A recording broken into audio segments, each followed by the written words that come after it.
Isso é predominante na história de todos os líderes que eu vou citar aqui. E a gente vai combinar no quinto líder, que é extraordinário, e você vai concordar comigo. Hoje eu vou fazer a análise científica da mentalidade, a semelhança da mentalidade entre Ayrton Senna, Steve Jobs, Walt Disney, Silvio Santos e um quinto líder que você vai se surpreender até o final desse vídeo. Então fica comigo, a gente vai fazer essa análise agora. Para você que ainda não me conhece, meu nome é Luciano Tokugawa, eu sou cientista, empresário, atuo com neurobusiness, neurociência aplicada a negócios. Esse é o canal Perpetuando, canal que traz para você conteúdos com validações científicas. Hoje nós atendemos 6 países com o Brasil e agora está na hora de a gente entrar no tema de hoje, a semelhança entre a mentalidade desses líderes. E eu quero começar aqui com o nosso querido, eterno, a lenda do automobilismo, Ayrton Senna. Ayrton Senna que começou ali no kart, que era o pior dos pilotos de kart na chuva. Que quando, de repente, despontou lá, aquela obsessão dele em se tornar o melhor na chuva, enquanto os outros pilotos estacionavam o kart no box, ele pegava, começava a chover, ele pegava o kart e ia para a chuva. Voltas e voltas e voltas e mais voltas. Se você se lembra ainda de um outro brasileiro lendário, Oscar Schmidt, o Cestinha, aquele que muitos chamavam de mão santa, porque ele não errava nenhuma de 3 pontos. Ele odeia que o chamem de mão santa. Ele prefere que o chamem de mão treinada. Por quê? Porque após terminar os treinos, ele ia até a tabela e fazia 1000 arremessos. Isso é chamado de perseverança. E você vai ver nos outros líderes aqui que é um fator predominante em todos eles. Mas não basta simplesmente falar assim, tenha perseverança. Não dá pra gente ter perseverança se não tiver um para quê maior. Quando a gente olha para o cérebro, tem uma circuitaria responsável pela nosso sistema de recompensas. Se não existe recompensas, a gente tende a parar. É estatístico, nós paramos. Se a recompensa não está clara, isso dificilmente se torna um hábito. E como ativar isso? Um bom ponto aqui de observação é, sabe quando você perde o foco? O que acontece aqui? Coisas que te tiram o foco, me tiram o foco, são coisas que têm uma recompensa imediata, de alta intensidade e que seja novidade. Esses 3 fatores roubam o foco o tempo todo nosso. Então sempre tem uma novidade, uma recompensa aqui e agora, ou algo de alta intensidade. Por exemplo, um hambúrguer de uma nova hamburgueria, totalmente suculento que eu posso comprar agora. Eu vou ganhar agora se eu adivinhar o número que você está pensando. É imediato, de altíssima intensidade e é algo novo. Deu água na boca aí? Aqui deu. Isso vai roubar nosso foco. Mas quando um camarada entra na pista, lá no meio da chuva, que era terrivelmente ruim na chuva, e vai até se tornar o melhor piloto de Fórmula 1 na chuva de toda a história do automobilismo. Se você viveu antes de 1994, foi quando ele morreu, você sabe do que eu estou falando, se você tinha pelo menos uns 10 anos de idade ali. Se você não era ainda, não tinha seus 10 anos de idade, você certamente já ouviu falar muito do Ayrton Senna. Ayrton Senna, Oscar Schmidt, essa perseverança estava conectada com uma recompensa a longo prazo. A isso damos o nome de propósito, que é o que eu vou discorrer ao longo desse vídeo aqui, conectando todas essas mentalidades. Um exemplo desse grande líder. Depois, deixa eu pegar aqui o nosso lendário Steve Jobs. Steve Jobs aqui na juventude, Steve Jobs já ali no lançamento do iPhone. O que ele tinha de semelhante no quesito obsessão e perseverança?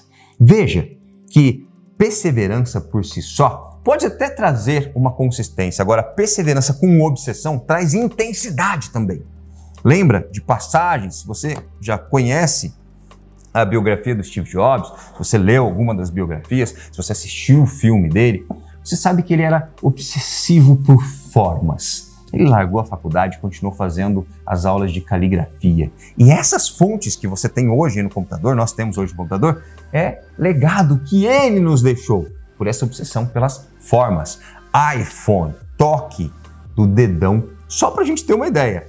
Como as conexões sinápticas do nosso cérebro, de nós que vivemos hoje, que temos essa relação íntima com um dedão, né, e o universo, o mundo ao nosso redor através dos smartphones, é totalmente diferente de como funciona o cérebro dos nossos avós, que não tinham essa habilidade. As crianças de hoje em dia, a geração touch, que nasceu a partir de 2010, isso é mais predominante ainda. Olha só o que esse camarada foi capaz de trazer para as nossas vidas, é a mudança de funcionamento do nosso cérebro.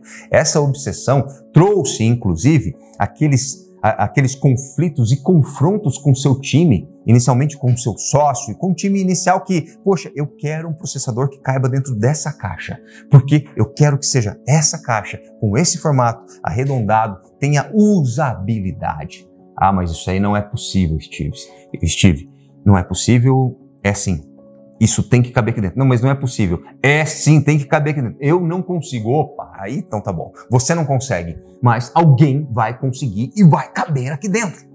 Obsessão e perseverança. Veja que esses líderes, eles não eram melhor em todas as áreas. Você não via lá Ayrton Senna sendo o melhor engenheiro mecânico. Você não via Steve Jobs sendo o melhor programador. Mas uma coisa que eles possuíam é um senso de propósito apurado e conectado. Perseverança e obsessão. Não recuavam ante a nenhum pretexto. Isso é predominante na história de todos os líderes que eu vou citar aqui. E a gente vai combinar no quinto líder, que é extraordinário. E você vai concordar comigo. Tudo isso, mais uma vez, uma conexão com um senso de propósito elevado. E um propósito muito claro. Qual o propósito do Ayrton Senna? Isso ele falou em vários relatos. Eu quero ser o melhor piloto de Fórmula 1 do mundo. E ele sabia que a luta dele era contra ele mesmo. Era ele hoje melhor que ele ontem, ele amanhã melhor do que ele hoje. Mesmo no final da carreira, que a equipe dele não era mais competitiva, ainda assim, ele ganhou corridas que nos emocionaram. Eu confesso que chorei em várias corridas dele. Quando começava aquela musiquinha, cara, eu pirava a cabeça, pirava o cabeção. Esse cara tinha uma obsessão, que talvez ele não desse esse nome, mas a significância era da palavra chamada usabilidade. Usabilidade, cadê o meu celular que deve estar por aqui? Quando a gente fala de usabilidade, é a facilidade de se conectar com o mundo ao seu redor, onde eu tenho um aparelho que é a extensão do meu corpo. Tá aqui, ó, o Igão emprestou o dele para mim, a extensão do meu corpo. Usabilidade, quando você entra aqui, os aplicativos para entrarem na Apple, por exemplo, leva lá 30, 60, 90 dias, porque não pode travar, tem que ter usabilidade. Você não tem que passar antivírus nos aplicativos, nos displays aqui, nos equipamentos da Apple, porque não trava.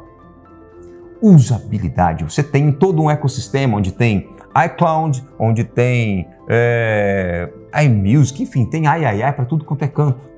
Eu sou praticamente um analfabeto digital, eu uso o computador da Apple, eu uso o tablet da Apple, eu uso o celular da Apple. Por quê? Porque eles se conectam, eu não sei como. Esses dias eu estava aqui no notebook e ativei a câmera do celular para assistir pelo notebook.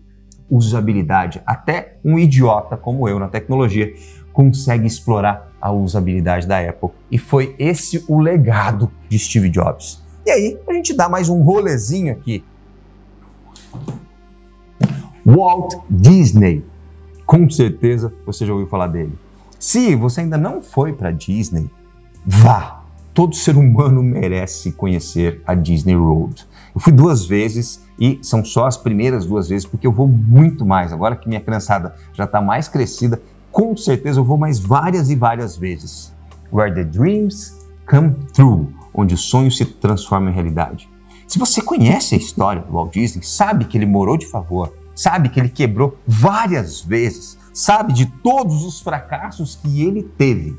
Mas olha só uma passagem que não sai da minha cabeça. Quando foi inaugurado um dos parques dele, depois que ele morreu, foi chamada uma autoridade. E o Roy, que é o irmão sócio do Walt, estava lá, e essa autoridade foi falar suas palavras bonitas e declarou o seguinte: é uma pena que ele não pôde estar aqui para presenciar a sua obra pronta. Aí o Roy já, poxa, peraí, você está enganado. Walt foi o único que conseguiu ver tudo isso aqui antes mesmo disso aqui existir. Ver antes de existir, ver ou simplesmente acreditar naquilo que ainda não se pode ver. Isso é sinônimo de quê para você? Sinônimo de fé. Mas cuidado, não essa fé superficial, essa fé vaga que a gente diz, que é ver sem crer, ou minto, isso é ciência. Crer sem ver, crer sem ver, eu acredito naquilo que eu não vejo. Isso é vago, isso é descompromissado. Diferente disso, uma fé absoluta, absoluta. E olha só que eu estou no terceiro líder aqui só, tem o quarto líder já já e a gente tem a surpresa do quinto líder. Mas essa fé é a convicção, a certeza absoluta. É você se abster de toda possível dúvida que venha pairar na sua cabeça. E lá, nesse quinto líder, eu vou colocar para você o cúmulo que chegou, como não, o extremo que chegou essa conexão de fé. Fé é a certeza absoluta. Ele é o único que sabia, que sentia, que respirava e tocava aquilo que ainda não estava de pé.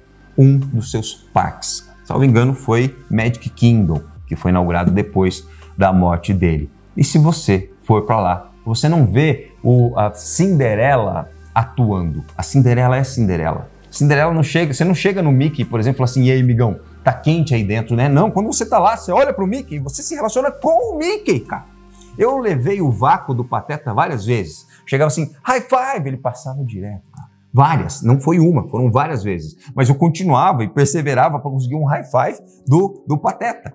E, cara, como uma criança. Tá, eu sou meio pateta, eu sou criança, mas eu tenho um grande amigo, um ex-sócio meu, que ele falou assim, cara, minha filha, minha esposa querem ir pra Disney, eu não curto muito essas coisas. Eu falei, só vai. Depois que ele voltou, ele falou, cara, eu não sabia o quão criança eu era e o quão mágico era aquele mundo lá. Legado desse grande líder. Vamos aqui para mais um brasileiro, mais um líder, ultra líder brasileiro. Eu sou fãzaço desse cara. Silvio Santos. Imagina, um camarada que foi vendedor ali, quase que camelô, né? Sua voz eloquente. Olha que maluco. Ele tentou entrar, ele entrou até para um programa de rádio, mas ele tentou entrar para um programa de TV e ele não foi aceito. Final das contas, ele acabou comprando uma TV. Mas olha a história dele. Ele, quando começou aquela voz eloquente dele, o primeiro empreendimento, um dos primeiros empreendimentos dele, ele colocou um sistema de rádio offline. Imagina, um sistema de comunicação offline. Ele colocava nas embarcações, a travessia ali, Rio-Niterói, os seus playbacks, onde fazia as propagandas e tudo mais, e começou um sistema de rádio offline. E daí, na sequência, a sua obsessão por ter a sua transmissora de TV, a sua própria televisão. Foi banqueiro, quebrou como banqueiro, mas continua como um mito, um legado, ainda vivo. Mas ninguém compara esses mitos com algum outro. Você não fala assim, tá aqui, por exemplo, né? Vamos comparar Oscar com Michael Jordan. Pô, a gente tenta comparar, mas com relação à cestinha, quem experienciou a vida ali do nosso querido Oscar Schmidt, ele é incomparável, cara. A gente ganhou dos Estados Unidos, acho que foi numa Olimpíadas, coisa assim. Mas imagina, Brasil contra os Estados Unidos. Mas olha só, ninguém compara o Walt Disney com outro empresário empreendedor. Ninguém compara Silvio Santos com algum outro também. Só teve um Silvio Santos. Ninguém compara Steve Jobs com outro maluco. Ninguém compara. É disso que a gente está falando. Esses 4 líderes são consequência de, para mim, o maior líder da humanidade. O maior líder da humanidade, o maior líder da história. Quem foi o maior líder da história? Bom, você deve estar pensando aí, com certeza, chegou na mesma conclusão que eu. Jesus Cristo. Poxa, mas Jesus Cristo não tinha empresa? Jesus Cristo, enfim, qual que é a referência disso? Isso aqui, ó. Como o cérebro de todos esses 5 funcionavam. Quando nós temos uma conexão com o senso de propósito, a gente produz a chamada felicidade tripla. Ocitocina, dopamina e serotonina. Estabilidade emocional, conexão, motivação, entrega. Você enxerga nessas pessoas mais intensidade e consistência. Intensidade e constância. Mas isso só acontece quando a recompensa está muito clara. Uma recompensa que não tem ali um dia para receber, um mês, um ano. É uma recompensa ao longo da vida. E quando você se aprofunda em obras e mais obras, em obras religiosas, em obras que estudou lá 25 mil pessoas ao longo de 25 anos, Você tenta encontrar aí, em qualquer uma dessas literaturas, qual é o sentido da vida. Você não vai encontrar, no máximo você vai encontrar o seguinte, que é a mais pura verdade. O sentido da vida é o sentido que você dá a ela. E todos esses líderes, inspirados pelo maior líder da humanidade, deram um sentido para a própria vida. A exemplo aqui do nosso maior líder, que agora vou destacá-lo, o único sentido que ele deu para a vida dele é trazer a consciência para a humanidade que todos somos filhos do mesmo Criador, logo todos somos irmãos. Quem é esse nazareno que chama o outro de irmão? Algo nunca antes ouvido pela humanidade. Puxa, o que ele queria? Simplesmente transbordar o amor do Pai para com as criaturas. E olha só que louco que é isso, né? Lembra que eu falei no início desse vídeo sobre o egocentrismo assumido? Você não precisa me seguir, mas se você quer me seguir, abandone tudo que você tem, sua família, seus bens, seus princípios, e siga o meu propósito do meu Pai que está nos céus. O meu propósito, o meu Pai que está nos céus. Ele tinha uma convicção absoluta do seu propósito. O sentido da vida, o sentido que ele deu à vida dele, era transbordar esse amor para com o Pai e para com os irmãos. Tanto é que no cristianismo só existe uma lei. Amar o Criador sobre todas as coisas e o próximo como a ti mesmo. Não tem como amar o próximo sem amar o Criador, nem amar o Criador como amar a si mesmo e vice-versa, essa tríade. Se você pratica a lei do amor, não roubarás, não matarás, enfim, todo o restante é a consequência dessa única lei. O sentido que ele deu à vida dele, onde ele foi a regiões, a populações, a civilizações que ele foi hostilizado, foi caçado e ele inclusive foi crucificado. E dentro desse contexto, vamos voltar lá para Ayrton Senna, semelhanças? Ele foi crucificado? Cara, tem um dos sonhos que ele tinha em vida era poder ter ido a Disney World. Se você pesquisar, você vai ver que dos sonhos dele que ele não realizou em vida. Por quê? Porque ele dizia que tinha outras prioridades. Ele não realizou. Por quê? Porque ele estava focado naquilo que era a prioridade máxima para ele, se tornar o melhor do planeta. E dedicou-se nisso. Foi julgado, tanto é que as pessoas falam, pô, esse cara é arrogante, esse cara é egocêntrico, ele só pensa nele, não tem tempo para os outros, não teve tempo para Disney, para a família. Pois é. E aí você pega, mais uma vez, Jesus Cristo. Mestre, batem a porta, são seus irmãos, sua família. Quem são meus irmãos, minha família? Aqueles que batem a porta ou esses que estão aqui seguindo os desígnios do meu Pai que está nos céus? Propósito. A conexão que a gente tem aqui para qualquer tipo de legado é propósito. Aquilo que faz com que nosso cérebro produza aquilo que nos mantém intenso e consistente é propósito. Mas cuidado. O nosso cérebro não consegue tangibilizar uma recompensa de forma clara quando passa de em torno de 90 dias, 3 meses, 90 dias. Isso se torna meio que um sonho, um devaneio, uma vontade. Mas a gente não consegue planejar de forma consistente para ter intensidade e constância em prol disso. Entretanto, o que a ciência vem estudando, que pessoas com esse alto senso de propósito conseguem manter-se assim ao longo de muito tempo. Tem uma pesquisadora em especial que eu quero trazer para cá. Essa chama-se Angela Duckworth. Você já deve ter ouvido muito falar a respeito dessa pesquisadora. Compre esse livro Garra aqui. Ela foi responsável por tentar entender o que levavam pessoas a passarem por um teste quase que sobre-humano, que envolvia não só a capacidade física, mas emocional, intelectual, envolvia todo o potencial humano para passar nesse teste rigorosíssimo da Marinha do Exército Norte-Americano. E ela identificou. E ela chamou isso de garra. É a somatória, segundo a obra dela, de perseverança e paixão. Mais um ponto de atenção aqui. Paixão. Você já ficou apaixonado, apaixonado? O que a paixão traz para o nosso cérebro? Ela inibe o funcionamento dessa parte da frente do cérebro aqui, chamado córtex pré-frontal. É basicamente responsável pelo nosso comportamento consciente. Comportamento consciente é aquilo que te leva a não fazer cagada na frente de todo mundo. É aquilo que, por exemplo, você está na balada lá, você não vai ficar com pessoas com uma beleza duvidosa, né? Ou então com uma reputação duvidosa. Quando a gente bebe, o que acontece? A gente inibe o funcionamento do córtex pré-frontal. A gente faz coisas sem tanta vergonha, receio, escrúpulos, pudor.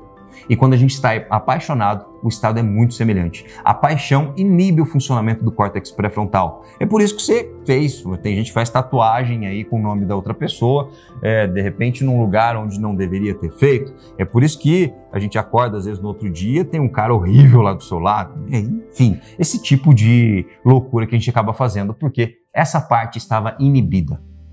E não é essa paixão que a Angela Duckworth trouxe na constatação dessas pessoas que foram submetidas à pesquisa dela, mas sim uma paixão lúcida e decidida, uma paixão que acompanhou essas pessoas durante mais de uma década. Por exemplo, um físico em cima de um problema, onde depois de uma década ele se mantinha com a mesma intensidade ali para solucionar aquele problema, para entender e solucionar aquele problema. E isso a gente traz uma jornada de um camarada que despontou para a humanidade aos 30 anos, foi crucificado aos 33, de forma absolutamente intensa e constante. Qualquer um dos líderes que nós analisarmos aqui vai ter a mesma coisa. Eles conseguiram promover pelo senso de propósito pessoas ao seu redor. E escuta essa, preste muita atenção nisso, escreva aí. Todos esses líderes, o que nós chamamos aqui de neuroliderança, quando a gente entende o funcionamento da motivação pela neurociência, o que motiva o cérebro humano. Essa obra aqui, Daniel Pink, esse aqui é lendário, você não encontra mais esse livro novo para vender, só vai encontrar em sebo, inclusive muitas vezes super inflacionado aí. O branco, tá? O vermelho é o drive. Enfim, o que Daniel Pink trouxe para nós é que existem elementos, cinco estímulos que o cérebro humano precisa ter para se motivar. O que esses líderes fizeram, o que os apóstolos tinham, uma motivação com intensidade e constância semelhante à de Jesus Cristo. Quando você pega os malucos na linha de frente com o Walt Disney, quando você pega aqueles retardados, alucinados que estavam ali na linha de frente, os loucos que estavam junto com o Steve Jobs, todos esses que levaram o líder a criarem um legado, os seus discípulos, os seus apóstolos, tinham essa conexão. E o que faz com que o cérebro seu e dos seus liderados mantenham-se motivados? O primeiro é ter uma causa maior, um propósito maior do que você mesmo. E o que eu pedi para você escrever aí, você vai escrever agora. O seu desafio é conseguir inspirar as pessoas a quererem dar o melhor de si em prol do propósito do grupo. Para isso, você vai ter que sim definir qual é o sentido da sua vida. Para você definir qual é o sentido da sua vida, que é você que escolhe, a minha recomendação, e isso vem da minha pesquisa científica com mais de 2.000 indivíduos, encontre qual é o seu talento. Essa é a causa, a minha paixão continuada de conseguir encontrar, ajudar você a encontrar, definir, o que já está aí. Você talvez tenha uma ideia vaga, mas qual é o seu talento, sua predisposição, o seu dom? Encontre isso, porque esse é o ponto de partida para a multiplicação do que você tem para o mundo. Ali é o sentido que você tem à vida, dá a sua vida, para que você pare de continuar fazendo coisas sem sentido. Se você não definiu qual é o sentido da sua vida, a maior parte das coisas que você faz hoje são coisas sem um sentido. E é sobre isso que eu falo no curso Neurolíder, no curso que diz respeito a entender você, os seus liderados e o principal, você identificar o seu senso de propósito, a sua predisposição, o seu talento. Convido você para 7 dias grátis aqui no link, aqui embaixo desse vídeo, tem um link para você acessar a plataforma, onde você tem 7 dias para fazer a degustação disso, onde eu quero sim te auxiliar na sequência para você desenvolver todo o seu potencial de um neurolíder. Se você gostou desse vídeo, agora sim, dê um curtir. É importante você ativar o sininho das notificações, porque todos os conteúdos aqui nesse canal, no canal Perpetuando, tem essa profundidade, esse embasamento científico, e por isso que leva-se mais tempo para a gente criar esses vídeos. Então, como nós não publicamos continuamente, a gente publica semanalmente ou quinzenalmente, o algoritmo dessa plataforma não prioriza nossos conteúdos, mas para você, que é uma pessoa muito mais interessada no seu legado, no seu negócio, clica ali e compartilha com pessoas que você quer multiplicar esse bem. Um grande abraço para você, nos vemos no próximo vídeo. Até lá!